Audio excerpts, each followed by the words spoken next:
Sanjognagar ward number 1 માં આંગણવાડી દ્વારા polio પીવડાવવામાં આવ્યો।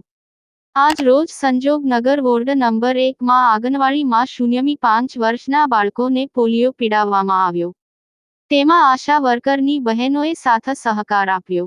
ગનીભાઈ સુમરા સાથે મુબારક પિંજારા, ડેઇલી ક્રાઇમ ન્યૂઝ। નગર વોર્ડ નંબર 1 માં અને વિસ્તાર સંજોગનગર 2 માં દર વખતે આંગણવાડી કેન્દ્ર ઉપર બૂથ રાખવામાં આવે છે ને 0 થી 5 વર્ષના બાળકોને પોલિયોના ટીપા પીવડાવવામાં આવે છે ને અહીંયા સારી એવી સંખ્યામાં પોલિયોના ટીપા પીવડાવીએ છીએ બાળકોને ને હું આ વિસ્તારના રૂપલબેન સિંધલ આશા વર્કર છું ને પોલિયોના ટીપા નાના બાળકોને પીવડાવીએ છીએ ને આ ટીપા પીવડાવવાથી બાળકોને પોલિયો ક્યારે થતો નથી એમ।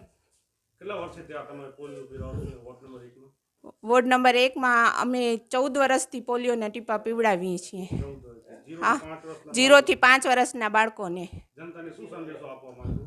જનતાને એ સંદેશો આપવા માંગીએ છીએ કે તમે અમારી રાહ નહીં જોવાની કે ઘરો ઘર બેનો પીવડાવવા આવશે એમ। તમારે જ્યારે પોલિયો રવિવારે હોય ને કે જ્યારે ખબર પડે ને એ જ દિવસે તમારે પોલિયો પીવડાવી જવાનું હોય એમ કે ન્યૂઝમાં ને બધે આવી તો જાય છે એમ, પણ હવે લોકોને એવી હોય છે આશા કે બેનો ઘરે ઘરે પીવડાવવા આવશે એમ।